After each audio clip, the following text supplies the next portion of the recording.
Okay guys, welcome to another video.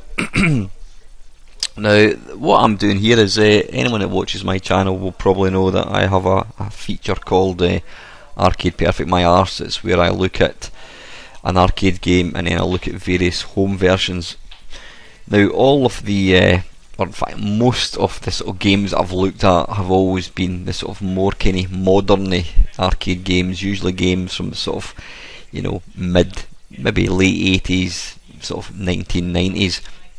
But it struck me last week that there's a lot of real classic games. Like these are the banners for some of the games I'm going to look at. The really old kind of early video games, your Burger Times, your Defender, Buck Rogers and that kind of stuff. So this video is purely going to be looking at the C64 versions that were available. There were some official versions, but more times than not there weren't official versions, and so it relied on people just to make their own versions. Now back in the sort of the early days of the micro, these conversions were aplenty. There was no such thing as having to worry about copyright and that. You know, somebody would bring out an arcade game and everybody in their auntie would write all these games and just change the name. So instead of Pac-Man you had Pic-Man or Punk-Man. Sometimes they weren't even that bothered. They would actually just release a game and call it the full Pac-Man type thing and not pay a penny of any license. So yep, I do apologise for only looking at the C64 ones, but you know, I'd be here all day if I was going to try and look at other versions. When I'm going to compare other versions, it's going to strictly be the Arcade Perfect My Arse. So yep, excuse me. So we shall endeavour to take a look at the very first game once we get this last banner at the road. Now this one, as you can see here, is the letter A to letter D because there are so many. Right, to kick things off, the very first game, this is Amador. This is a rather obscure game. You play the part of a monkey and you've got to basically fill in rectangles, and once you fill a rectangle in, it colours it in and you get points. It's kind of like sort of Pac-Man on rails type thing. It's a kind of bizarre game. You're getting chased by what looks like guys with spears. Now there wasn't an official version of this game on the C64. This game here, Gridder, this was actually one of the earliest games I ever played in the C64, and believe it or not, this is actually a really good fun game. As you can see there, it's got the same sort of grid, same idea. You've got to colour in the squares, and once you colour them in, or once you sort of fill in the whole border of the square, it changes colour. Now instead of being able to make the baddies jump by pressing fire button, when you press the button in this one, it makes a wee gap like so, which kind of stops the baddies in their tracks. And instead of a monkey, you are playing the part of a face, a little happy face, and it looks like you're being chased by scorpions, crabs, I don't know what they are, or guys in boats. It looks like guys in the Oxford and Cambridge boat race. So that is Gridder. Actually quite a nice wee game, actually, quite authentic to Amador. Right, next one, beginning with A, is the classic Atari game Asteroids. Not much to say about this game other than it is, I was going to say rock hard, no pun intended. It's a classic game. It's got fantastic sound, it's got the real high pitched ping as you fire, and it's also got the real deep bassy sound when you destroy an asteroid. Now I don't recall this ever being officially released on any computer of any kind. I think the Atari 2600 had an official version. I don't recall there ever being an official version on the home computers. Now this version, this was actually released on a compilation called, I think it was Arcade Classics. Now I think it was released by Firebird Software. It was released, I think, for the Amstrad, Spectrum and C64. It featured 4 games. Was it Space War, Asteroids, Space Invaders and Snake. Now this is the only version of Asteroids that I am aware of for the C64. It plays not too bad. The one thing that I would say is all wrong about it is the speed. You can see here it's just ridiculously quick. It's way too fast. If they'd slowed it up a lot, it would have made a big difference. But it actually plays not bad. I mean, you can use the keys. You know, it does feel like Asteroids, but it just plays far too quick, which is a shame. But this was definitely the only version of Asteroids that I was aware of on the C64, and it's not bad. Too quick. If it had slowed down a wee bit, it'd have been even nicer, but I think it cost 50 pence because there was 4 games bundled with it. Excuse me. Right, this next one, Bagman, released in 1982. This was a bit of a kinda, I don't think it ever got any real massive popularity in the arcades. It's fiendishly difficult. The idea is you play this little chap with this sort of, I don't know if you're some kind of thief, I think you might be actually. You're obviously infiltrating a mine and you've got to try and steal swag and carry it to the top, and you put it in your little wheelbarrow. It's really difficult, it really is.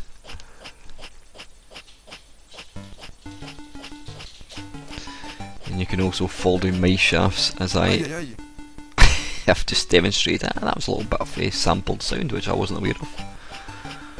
But yeah, this is it's regarded as a classic game, but it's just too difficult for my liking. Right, this is the only version of this game that I could find. Certainly wasn't aware of an official version of Bagman, but this Gilligan's Gold, this was one of the earliest games on the C64. I think it was also out in the Spectrum as well. It was released by Ocean Software. You can see right away it is definitely influenced by Bagman. Graphics are quite nice. You've got the wee hooks that you can kind of latch onto to avoid the little coal trucks. Well, not coal trucks, gold carts. I don't know what they're called. Mine carts, I think that's the name for them. So you can put your swag into them, and then you can push your wee wheelbarrow along. Yeah, now I think this has got exactly the same layout as arcade.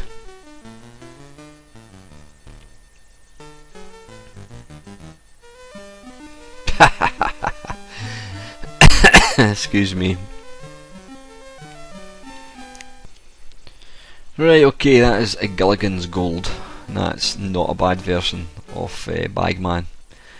Right, this next one, again, it probably needs no introduction, but I'll introduce it anyway. This is Battlezone, released in 1980 by Atari. Now, I've got this set up for the joystick, and it just doesn't play properly at all. I can only move left and right. I didn't seem to be able to move forwards or backwards. It's actually a really impressive looking game. It's not a game I've played often. You really need the proper controls to kind of really get the best from it, but a lovely looking game. Now, this is actually an official conversion. I did actually have this back in the day. It was released in cartridge, although I think I had it on tape. But it's actually not too bad, all things considered. I mean, the C64 is not renowned for being able to move vector graphics very smoothly. And I like the wee volcano in the background there.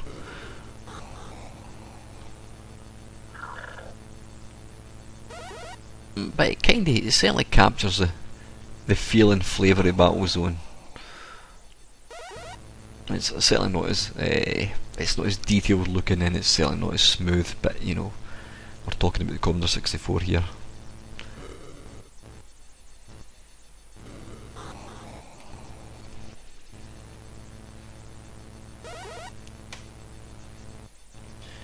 Even got the wee moon thing there at the top.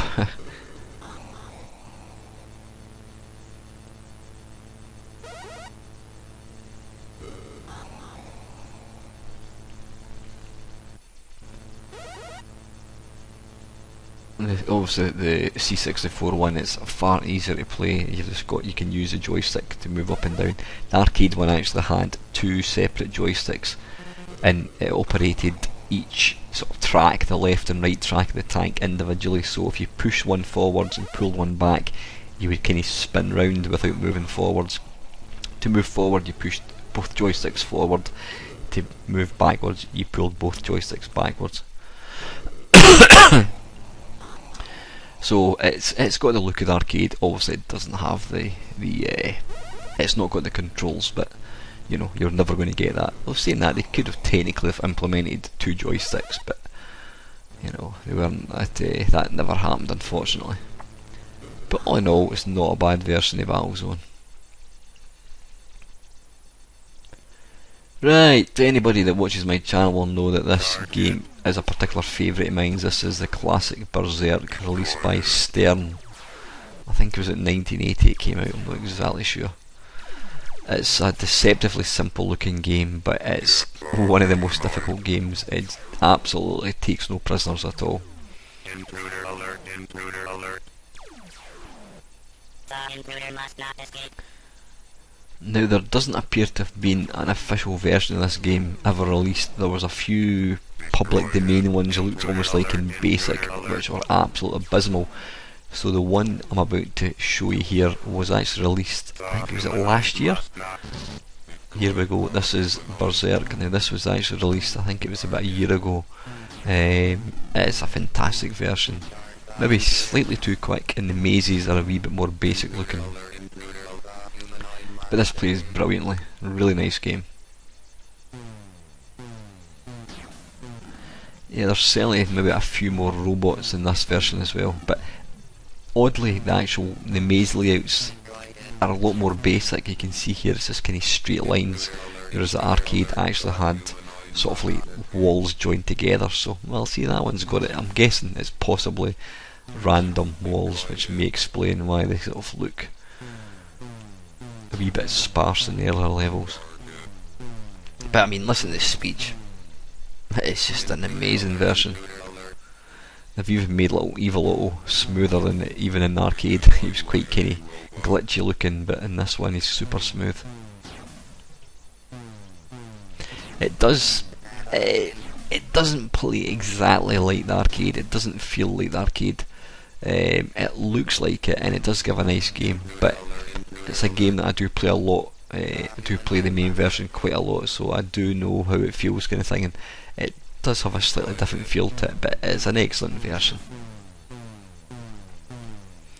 Don't know why it was never given an official port. I'm guessing it's probably because it's quite a basic looking game. I mean, back when the 8-bit machines came out, nobody wanted to play games like this. They wanted to play stuff like, I don't know, Galaxian. They wanted to play stuff like Mamemeister. They weren't wanting to play some old crusty, you know, 10-year-old arcade game.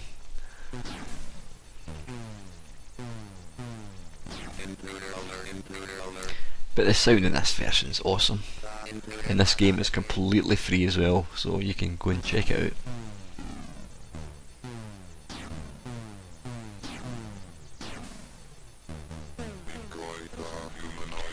So anyway, yep, that is Berserk. Okay, this next one, this is Buck Rogers, released by Sega. And it's not a, I don't think it was a particularly common game. I mean, I certainly never saw it in arcades at all.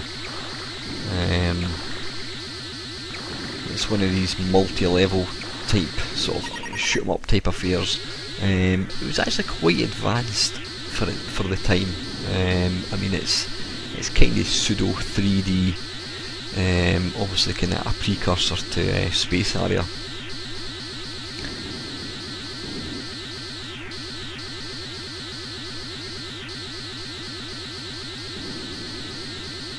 Some nice kind of graphical effects and not bad sound as well.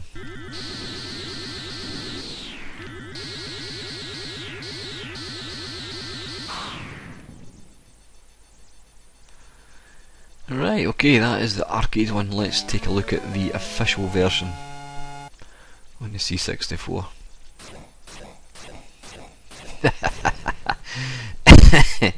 Right, you can see right away the C64 one starts on, it doesn't start on the original level.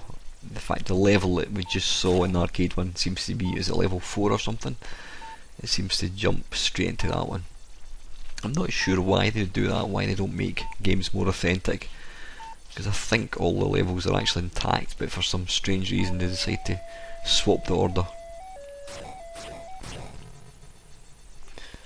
Now I remember playing this back in the day, and I wasn't overly impressed with it. I always remember thinking it just looked like big expanded sprites, even for the C64.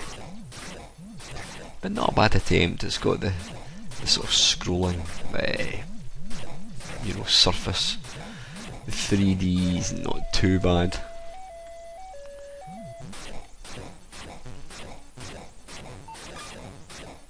And you've got the wee bouncing tripod robot thing, whatever that is.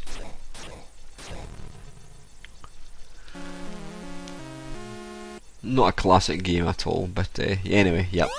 Right, talking of classics, this one is a classic. This is Burger Time.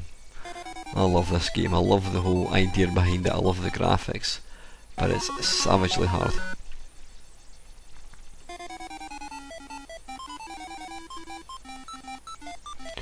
It's one of these games you've really got to get a decent joystick to play it, because you've got to be really precise with the joystick to move up ladders. So trying to play it with a gamepad just doesn't really cut it at all.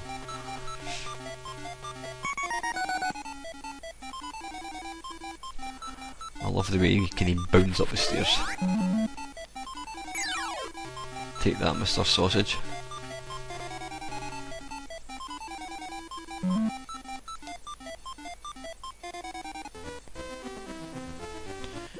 Right, there were a couple of versions of this on the C64, but this was by far and away my favourite one. This is by Interceptor Software. Now, Interceptor Software made some of the worst games on the C64 that you could possibly imagine, but I've got to say, this is actually really, really good.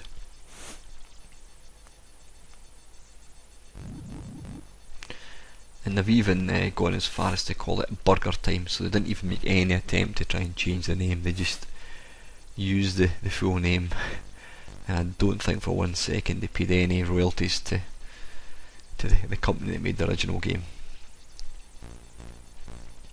But that's what happened back in the 80s. You know, a company would an arcade manufacturer bring out an arcade game, and then you would just get everybody in the land to write their own versions, and they didn't bother changing names or graphics. There's no such thing as having to get copyright or anything.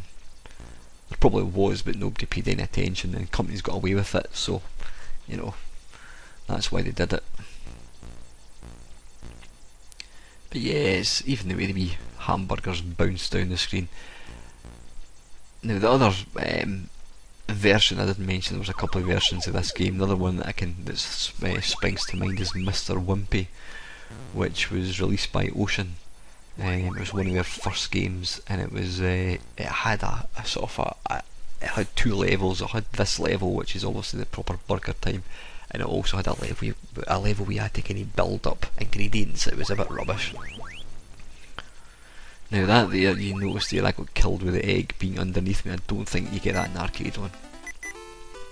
Anyway, right, what's this game? This is a game called Burnin' Rubber. No, Burning, with apostrophe. And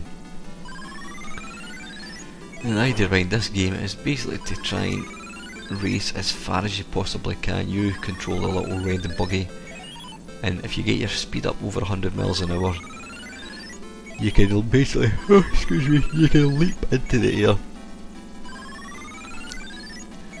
Now it's kinda like Spy Hunter as far as other cars can like sort of knock you off the road. If you hit the side of the road, it's game over, or you lose a life, I think it is. Or is it against time? I'm not exactly sure. Now this is the only version of this on the C64 that I can think of. It's called Bumping Buggies. Now you can see right away it is based on Burnin' Rubber. I did have this game back in the day, and I always thought it was quite good actually. You get to sort of the end of like the road, and you've got to jump, or else you'll fall into a large abyss and lose a life. But this is pretty authentic. complete with hugely expanded sprites, like so.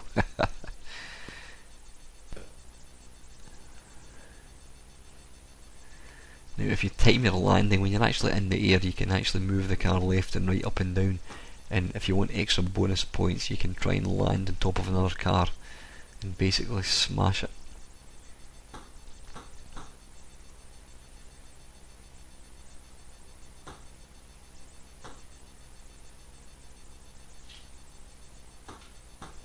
Like so. Oh, come to the end of the road. Oh.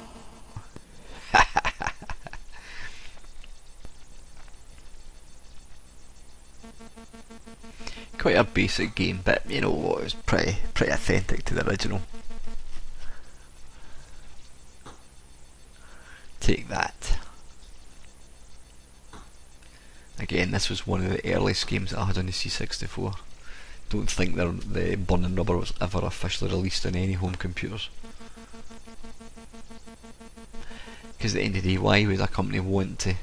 That's probably the reason a lot of these games were never officially released, because why would a company want to pay for the license when they could just bring out their own version and get away with it for nothing? So, possibly. Right, now, interestingly, this game was actually written by a lady. Now, that's not a very common thing, don't know why, but this is a classic game. This is Centipede. Released in, was that 1979, I think it was, 1980, by Atari. Now, the arcade version of this used, I think there was a joystick version, but the most common the way to control this was a trackball, because it allows really precise movement to move up and down, left and right. It was quite a difficult game to get used to. You had to kind of get used to the movement of the trackball, but once you mastered it, it's an awesome game.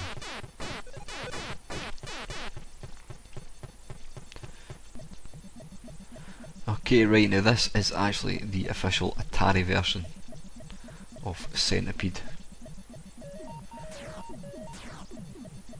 Now, I've got to say, I never ever got to see this version. This is the first time I've actually played this one. And it's not half bad, actually. I mean, graphics aren't exactly what you'd call taxing. They're very, very basic looking. The one big thing you'll notice about this version over the arcade is a vertical monitor, so the screen is sort of tall and narrow, whereas this one it's 4x3, so the screen's kind of wider than it is high, which kind of changes dimensions of the game slightly, but you still get the general idea. So that is the official Atari version. Now this one here, Exterminator, this is the only game I've actually showed you two versions of. This was the Centipede back in the day that I used to play. This was released by a company called Bubble Bus.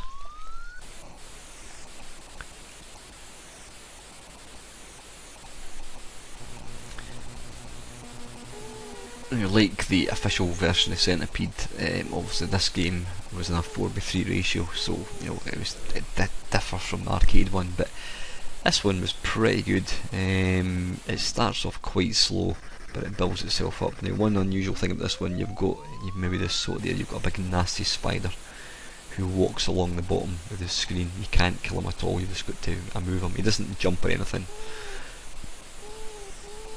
Now in Centipede you've got the spider which bounces up and down. In this version you've got the bird, I don't know what it is, a hawk, a sparrow, who knows, but it makes a really nice sort of bird-like cry, if that's the right word for it.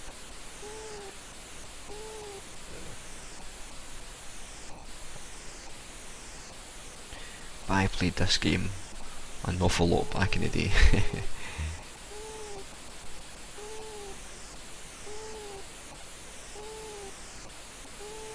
It was one of these games I could play for probably about an hour. You know, it starts off quite easy, but it does get harder. There's the infamous scorpion thing. You'll notice it left a little white deposit, and if the centipede or the worm, whatever it is, hits that mushroom, it just comes straight down the screen.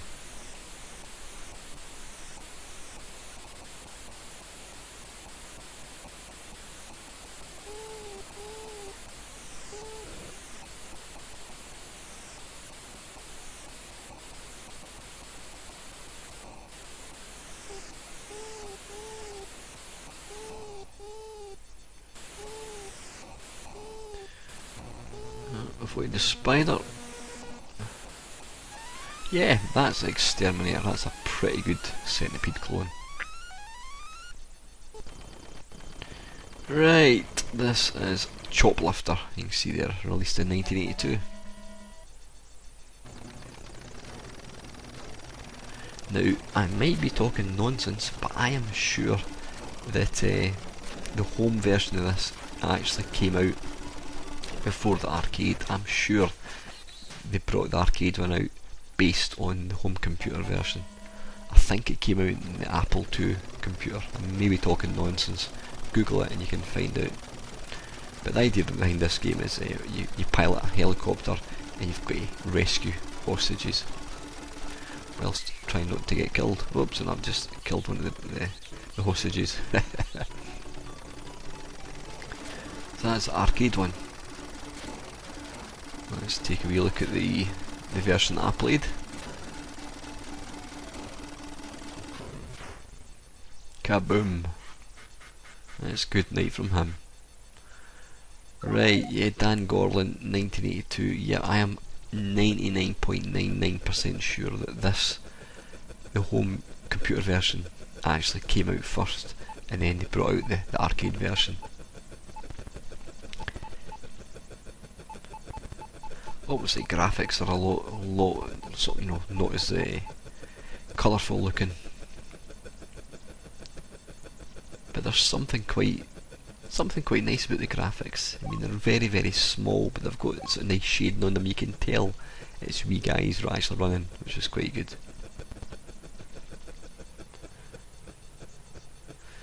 And this game did actually come in cartridge. I had it on tape. I used to play it quite a lot. And you can destroy the helicopter and don't land in the... You can actually land on top of the hostages and you obviously kill them out, kill them stone dead. Try and not let that thing destroy the helicopter like I have just done, because you lose all your hostages.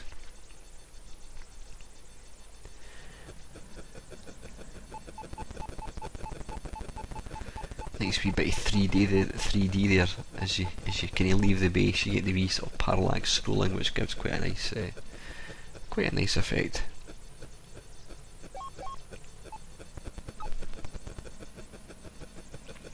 Now the wee hostages, they actually hide inside the little houses, and what you've got to do is you've actually got to destroy, you've got to open up the house, destroy the house, so the hostages can escape. Quick. Ooh, that was close. And once you've got, I think it's 8 hostages you can hold in any one go, you then land, and you release them.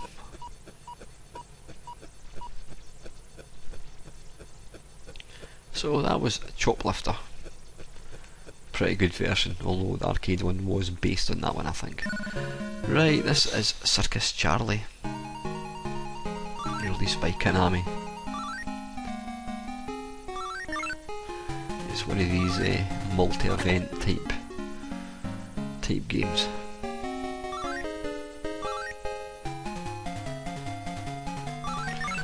Looks like you play the part of a little clown riding on the back of a lion, I think.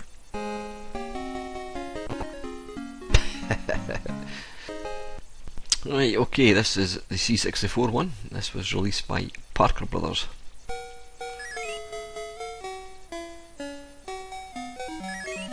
And quite similar graphics, obviously slightly less colourful. It's got not a bad wee rendition of the tune as well.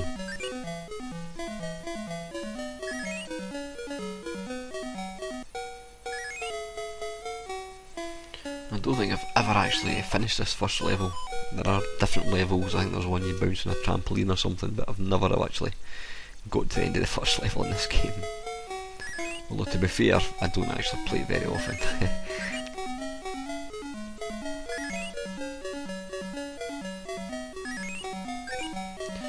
Now looking at the distance in the bottom, 30 metres, I'm guessing that's counting down. You've got to get to the end to get 20 metres. Can I do it? Possibly. Oh, 10 metres to go.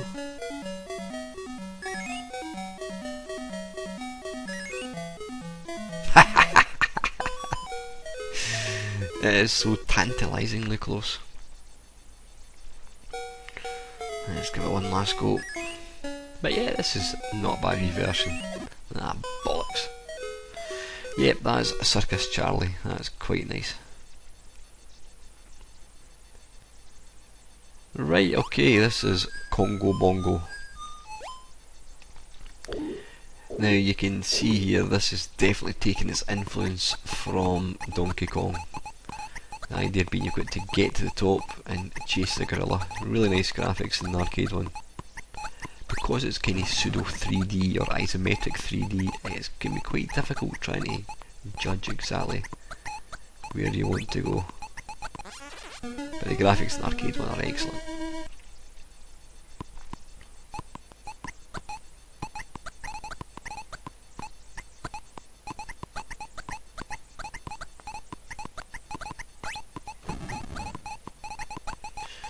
The wee monkeys don't I don't think they actually kill you, but they kind of grab onto you and they hinder your progress. I just did exactly the same thing earlier on. Never learn. Right, now there's actually two versions on the C64. This one apparently was released in 1983. And this was the one I think I used to play. You can see the graphics are very, very expanded sprite-ish.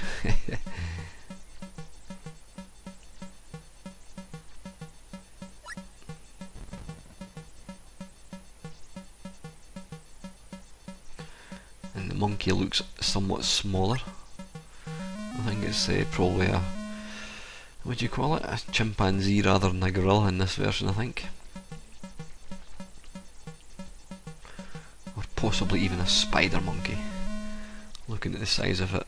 Or are these little spider monkeys that are chasing you? I don't know.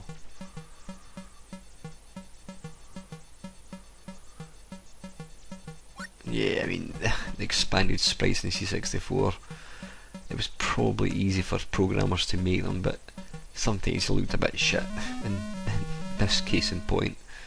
Right, now this is the second version of Congo Bongo. Right away you can see it's got a lot nicer graphics. I mean, it's still kind of blocky looking, but it's got a lot better use of colour. I think this one was released in 1985 possibly, I might be talking nonsense. It's certainly noisier to play, but it looks a lot nicer. The graphics are hugely improved.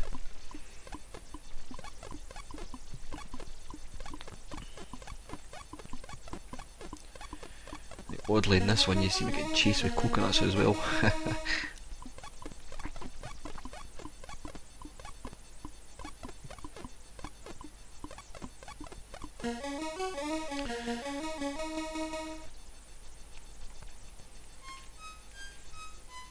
Right, okay, that's Congo Bongo. So there's two different versions you can play and both aren't too bad. Right, the classic Crystal Castles, released by Atari.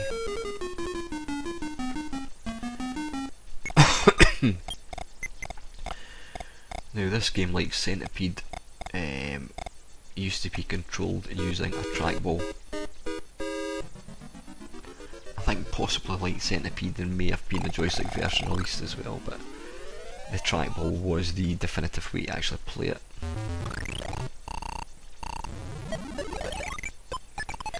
The idea of this game being is to collect the gems. You play the part of a bear, is it Bradley Bear I think it is? You've got to collect the gems, avoid the baddies, and then move on to the next level. So it's kind of like a pseudo 3D Pac-Man.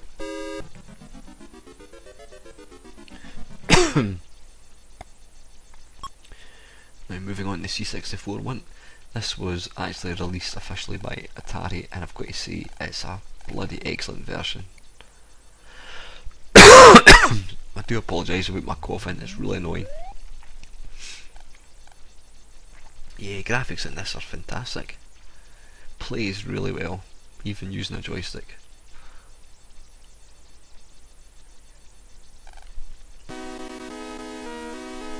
Now, if you get the last gem in a level, you do get a bonus. Now, if you pick up the honey trying to think how that works again. There's bees that chase you, and if you pick up the honey, I think that stops the bees chasing you. Something like that. I can't remember exactly.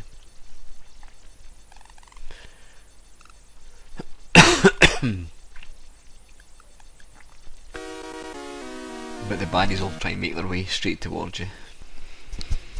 But yeah, that was probably one of the most impressive conversions on the C64, arcade conversions. That is Crystal Castles. Okay, here we go, couldn't miss this one out. This is the classic Defender, released by Williams, programmed by Eugene Jarvis. Now this game had multiple ports, most of them unofficial. Now there was an official port by Atari on the C64. I think they may have also done one in the Spectrum, Atari as well, I think, possibly. But the official one isn't the one of choice for the C64. You'll see in a wee second. This game obviously had its own bespoke controller, so the home versions really weren't, they didn't play like the arcade one. The arcade one had about 9 buttons, not 9, maybe 6 buttons, plus an up and down joystick, so the home conversions played slightly differently. Right, this one here is Guardian. This is on the C64, released by Alligator Software. Now this plays absolutely fantastically. To play this properly, you've really got to use the keys. Now, I don't know why, but it's not, it kind of looks slightly jerky on the video. I can assure you, when you play it properly, it's not like this at all. I don't know why, but this is so authentic to the original arcade game. Absolutely stunning conversion. There was a version on the BBC, is it Planetoids, I think, possibly, or is that on the Spectrum? I think that might be in the Spectrum. There was a version of Defender on the BBC which was really nice as well. I'd probably say that and possibly this are probably the finest home conversions of Defender. But this game is just as difficult as the arcade one. Now, for the purpose of this video, I was actually using the joystick, so you press it left and right to move left and right, whereas the arcade one, you don't have that, you just have a thrust and reverse button. So I was kind of cheating here. It certainly loses a lot when you're not playing with the proper controls.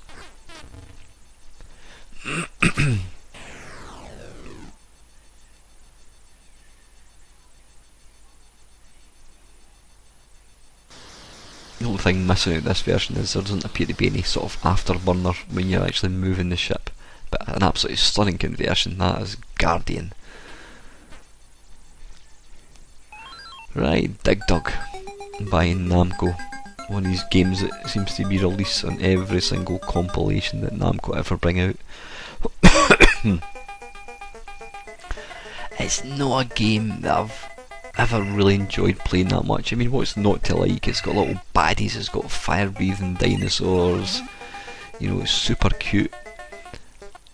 I don't know what it was about it. I always felt it was like too simple, but it's not an easy game at all. The way to get big points, by the way, this game is to basically get the baddies to follow you and then make a path underneath the boulder and then wait at the last minute to release the boulder so it falls on top of the baddies. Like this, hopefully.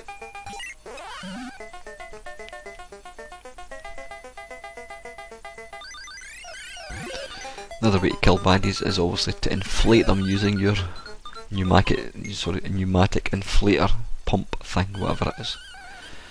So right, this is the C64 one released by Namco.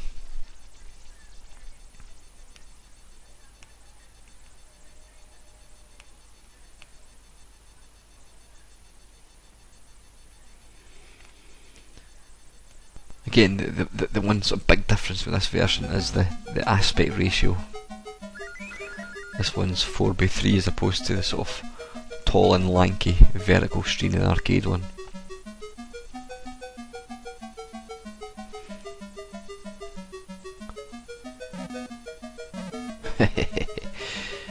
But this one, the graphics are really good. They look very arcade-like and it feels very, very authentic as well. Really no complaints about this game.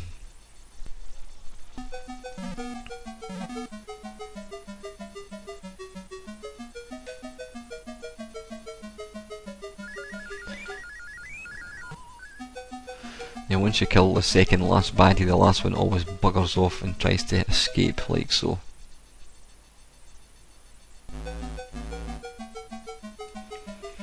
The baddies start getting faster and they don't actually hang about quite so long, they actually will start to follow you a lot earlier like that, you can see there. Now what you really want to do, although I probably don't make a very good demonstration. Oh, I'm going to get burned. Run! Haha, burnt to a crisp.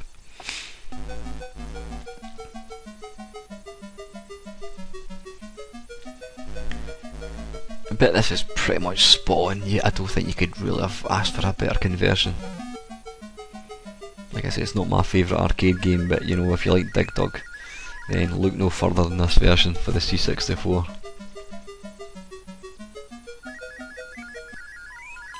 Oh, it's going to be too many. It's game over. Yep, Dig Dug. Right, the classic Donkey Kong. The Donkey Kong was one of these games that was just an absolutely ridiculous number of conversions.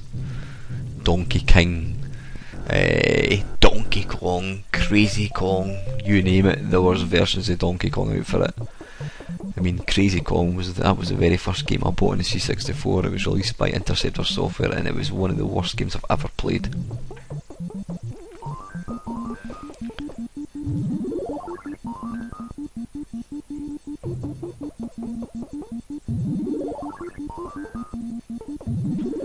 I love this game to bits. I can't really play it very well. I mean, I can get to maybe level 8 or 9 depending. That's on a good day, you know. There's a lot of luck involved in it as well.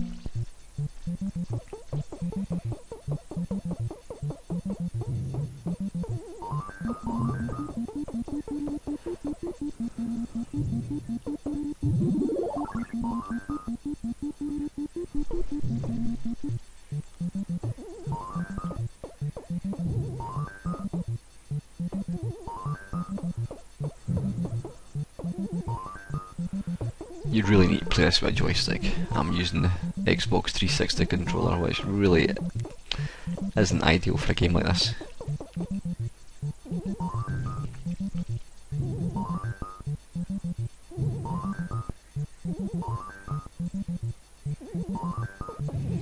Quick! Right, that's arcade. You can see there the arcade one is obviously vertical. Right, now, the version I played on the C64 of this was the Atari version. It was actually really, really good. Really, really good. But there is a better version. This version here was released by Ocean in 1986, I think it was. This is a more authentic version. It's got all the levels. It's kind of, they've tried to make it the sort of same aspect ratio. They've also got the wee, I was going to say wee cutscene in between levels. It tells you how high can you go. You get the wee picture of the gorilla. Well, the Atari version never had that, but this version does. So this is a pretty authentic version. They also released this on the Amstrad and Spectrum, and I've got to say that Amstrad CPC 464 version is absolutely sublime. It is almost arcade perfect. It's a fantastic game.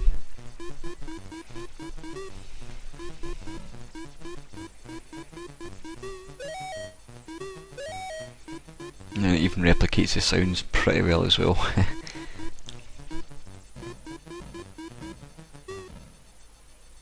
Nah, bollocks now. I don't remember you being able to do that. Can you do that in the arcade one? I don't think you can hit your head off the barrels above you. Don't think so. But all in all, this is a fantastic version. If you want your fix of Donkey Kong in the C64, then try this one. It's really, really good. So anyway guys, listen, that is it. That is my first little video of sort of arcade conversions of the classic era for the C64. I will be doing another one probably next week. I'll be looking at, I don't know, this is up to letter D, so I'll be looking at E to G, something like that. But please give me your thoughts guys, let me know what you think of the video. Do you think it's crap? Is there anything I could do differently?